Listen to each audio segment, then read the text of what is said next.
It's a pleasure to serve under your chairmanship, and may I begin by congratulating the Honourable Member for Bedford for securing this very important debate. As we've already heard, Mr Vickers, a great number of higher education institutions across the United Kingdom are facing very worrying times indeed, and I'm sure that we'll hear of other examples from other members as they rise to speak. But I think many who are more learned than I, in this area, will say that this is a situation that has been developing for quite some time. There can be no doubt that what we are now finding, where there's scarcely a week goes by without yet another announcement of significant job cuts at a university at some point in the UK, that this is now a very unsustainable position, and if we don't act, and especially the government intervenes to take grip of the situation, we do face the collapse of a great number of higher education institutions. And it should worry us all because, as it's already been alluded to, universities, as well as the incredible research and teaching that they provide, make such an important contribution to the economy of the United Kingdom. And I'd like just to very briefly talk about the impact and the contribution of higher education in Wales. It supports over 60,000 jobs in the country, contributed over 4.2% of Welsh GDP, and an overall economic impact of nearly £11 billion.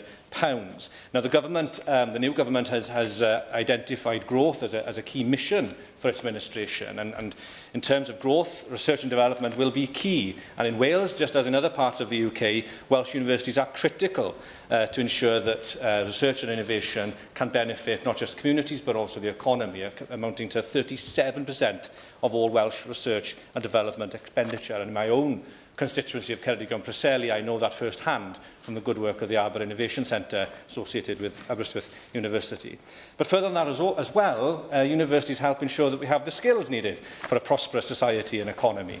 It's been estimated by a report by Universities UK that more than 400,000 extra graduates will be needed in Wales by 2035 in order to respond to the skill gaps and workforce challenges of the future. Now, that's clearly a problem if we then have a situation in Wales where institution after institution is announcing severe reductions to teaching provision and staff cuts. And as part of that as well, we should also bear in mind that universities are crucial in order of training the workforce for key public services, whether that be in education or health in particular.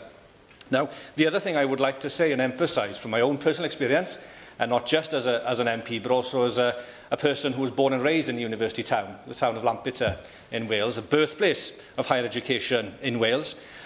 We are now facing a very uncertain future, where the university has announced its decision to relocate undergraduate teaching from the campus, from the town, over 200 years of history going down the pan. But the point I make here is that the university also sustains a whole load of extracurricular, if you like, community benefits, from the arts hall to the sports facilities. We make the point very often that universities are important for the economy, and they are. That's where I had my first job. Perhaps I should declare an interest, Mr Vickers. But it's also where, as a young student at sixth form, I was able to benefit from the resources of the library, from the extracurricular courses that the university provided to enrich my own teaching, my learning, and to prepare myself for university. It's where many of my sports teams trained during the winter months in their sports hall. And it also plays host to two of the big events in the town, that is the St David's Day March and the annual food festival. All of this is now in jeopardy, and so when we consider the importance of higher education providers, let us also remember not just the economic impact, but also the wider social and community impact that they all have.